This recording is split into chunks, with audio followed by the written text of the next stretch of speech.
حضور نے ارشاد فرمایا کہ انا محمد صلی اللہ علیہ وسلم، انا احمد، انا ماہی، میں محمد ہوں، میں احمد ہوں، میں ماہی ہوں۔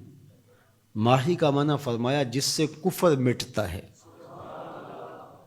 میں حاشر ہوں، قیامت کے دن حشر میرے قدموں پہ ہوگا۔ پھر ارشاد فرمایا انا العاقب، میں عاقب ہوں، اور پھر اس کی خود ہی تشریح فرمائی عاقب وہ ہوتا ہے جس کے بعد کوئی نبی نہیں ہوتا۔ آخر بھی وہی ہے، اول بھی وہی ہے۔ حضرت جابر رضی اللہ تعالیٰ عنہ نے حضور سے سوال کیا متی وجبت لک النبوۃ، آپ کو نبوت کب ملی؟ تو حضور نے اس کا جواب کیا دیا، کنت نبیا وآدم بین الماء والطین، میں اس وقت بھی نبی تھا جب آدم علیہ السلام کا خمیر تیار ہو رہا تھا۔ وہ مٹی اور پانی کے درمیانی مراحل میں تھے کہ میرے سر پہ نبوت کا تاج سجا ہوا تھا۔ اپنے وصف حضور نے خود بیان کیے، اور یہ حضور کا حق ہے، چونکہ حضور علیہ السلام سے پیار کرنا، حضور کی عظمتوں کو ماننا، حضور کی رفتوں کا اقرار کرنا، یہ تقاضۂ دین ہے، اس لیے حضور اس کو بیان کرنے پہ مامور ہیں، اس لیے بیان کرتے ہیں انا محمد، میں محمد ہوں۔ اور محمد کیا ہوتا ہے؟ یہ حمد سے ہے، حمد تعریف کو کہتے ہیں، خوبی بیان کرنے کو۔ تو محمد کا معنی ہوا الذی یحمد حمدا بعد حمد، چونکہ یہ باب تفعیل ہے۔ اور طلباء سے پوچھئے جو کم از کم خاصیت ابواب پڑھ چکے ہیں، وہ جانتے ہیں کہ تفعیل کے خواص میں سے ہے کہ وہ کثرت ماخذ چاہتا ہے، تحمید، کثرت حمد۔ صرف یصرف کا معنی پھرنا ہے، صرف یصرف تصریف کا معنی خوب پھرنا ہے۔ تو یہ تفعیل پہ جب کوئی بھی چیز لے کر آئیں گے تو اس کے معنی میں کثرت پیدا ہوتی ہے۔ تو حامدہ یحمدو کا معنی حمد کرنا ہے، اور حمدہ یحمد تحمید کا معنی خوب حمد کرنا ہے، اور اس سے محمد نکلا تو پھر اس کا معنی یہ ہوا الذی یحمد حمدا بعد حمد۔ محمد وہ ہوتا ہے جس کی بار بار تعریف کی جائے، قلم ٹوٹ جائیں تعریف پھر بھی ختم نہ ہو، سیاہیاں سوکھ جائیں تعریف پھر بھی ختم نہ ہو، کاغذ ختم ہو جائیں تعریف پھر بھی ختم نہ ہو، زندگیاں ختم ہو جائیں تعریف پھر بھی ختم نہ ہو، زمانے بیت جائیں، صدیاں لد جائیں تعریف پھر بھی ختم نہ ہو۔ محمد وہ ہوتا ہے تھک جائیں ہار کے ہاتھ باندھ کے کہیں لا یمکن الثناء کما کان حقہ بعد از خدا بزرگ تو ہی، ہم نے اپنے بڑوں سے سنا ہے ایک اللہ ہی تم سے بڑا ہے۔ محمد وہ ہوتا ہے جس کی بار بار تعریف کی جائے، تعریف کی اپنی تعریف ختم ہو جائے، محمد کی تعریف ختم نہ ہو۔ الذی یحمد حمدا بعد، تو جو حضور کا نام ہی لے گا تو تعریف کرے گا، اس کا معنی یہ ہے۔ اچھا ہم لوگ تو جانتے نہیں ہیں عربی، لیکن عرب تو جانتے تھے کہ محمد کا معنی کیا ہے۔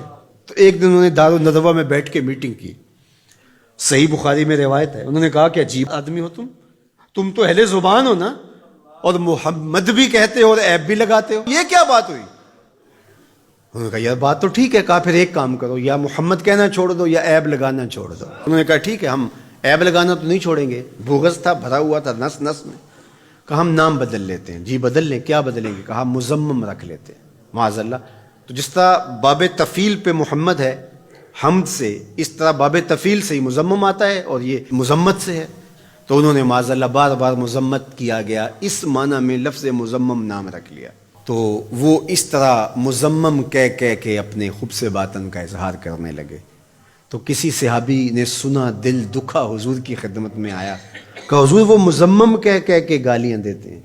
تو آقا کریم نے فرمایا تم نے دیکھا نہیں ہے کہ تمہارے رب نے ان کا منہ کیسے پھیر دیا؟ یشتمون مزمما ویلعنون مزمما وانا محمد۔ وہ کسی مزمم کو گالیاں دے رہے ہیں، وہ کسی مزمم پر لعنتیں کر رہے ہیں، میرے رب نے مجھے محمد بنایا ہے۔ محمد ہوتا ہی وہ ہے جس کی بار بار تعریف کی جائے۔ ہم حضور علیہ السلام کے لیے حضور کی مدح کی کوئی مجلس نہ بھی قائم کریں، جب اللہم صلی علی محمد کہتے ہیں تو لفظ محمد ہی حضور علیہ السلام کا قصیدہ ہے، حضور کا نام ہی حضور کا قصیدہ ہے۔ اس لیے محمد محمد بولتے رہو، یہ زندگی کا وظیفہ بنا لو۔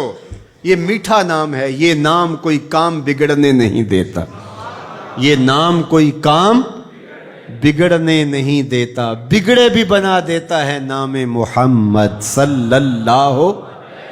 کتنا میٹھا نام ہے، کتنا دل آویز نام ہے، اللہ اکبر. تو جب محمد کہیں تو یہ تعریف ہوتی چلی جاتی ہے. تو کہا اللہ نے ان کے منہوں کو کیسے پھیر دیا. وہ کسی مزمم کو گالیاں دے رہے ہیں، میرے رب نے مجھے محمد بنایا ہے. مزمم کوئی اور ہوگا، میں تو محمد ہوں صلی اللہ. تو اب اس ضمن میں وہ الٹی لکیریں تراش کر کے کس کے خاکے بناتے ہیں؟ کیا وہ شکل میرے رسول سے مل سکتی ہے؟ ہو ہی نہیں سکتا. تو وہ کسی اور کے خاکے تراش رہے ہیں، میرے محبوب کا خاکہ تو تراشا ہی نہیں جا سکتا. خاکے کیسے تراشو گے؟ رخ مصطفیٰ ہے وہ آئینہ، کہ اب اس سا دوسرا آئینہ نہ کسی کی بزم خیال میں، نہ دکان آئینہ ساز میں. مثل تو تب بیان کرو گے مثال ہو تو، اس کی تو کوئی مثال ہی نہیں ہے. ڈھونڈو پوری کائنات، محمد کی مثال ہی نہیں ملے گی. رب نے تو اس پیارے کا سایہ بھی نہیں بنایا ہے. تو تم خاکے کہاں سے تراش لو گے؟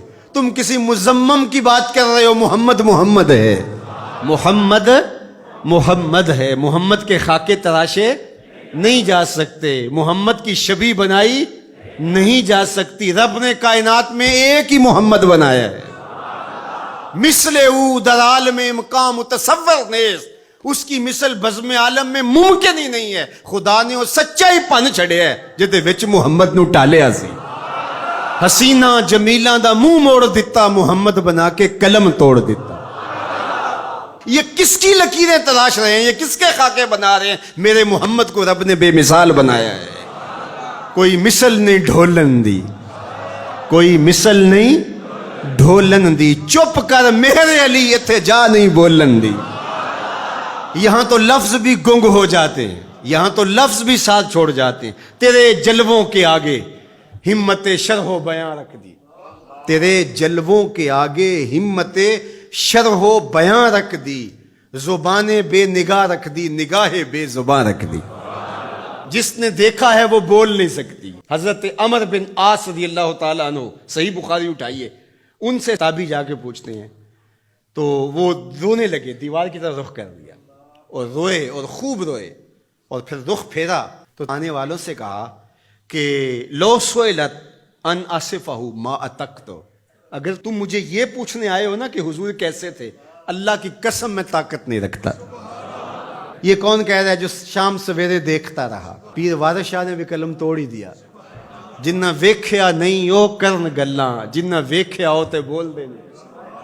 جنہ ویکھیا نہیں او کرن گلاں، جنہ ویکھیا ہو تے بول دے نہیں. جڑے محرم راز حقیقت دے او راز حقیقت کھول دے نہیں.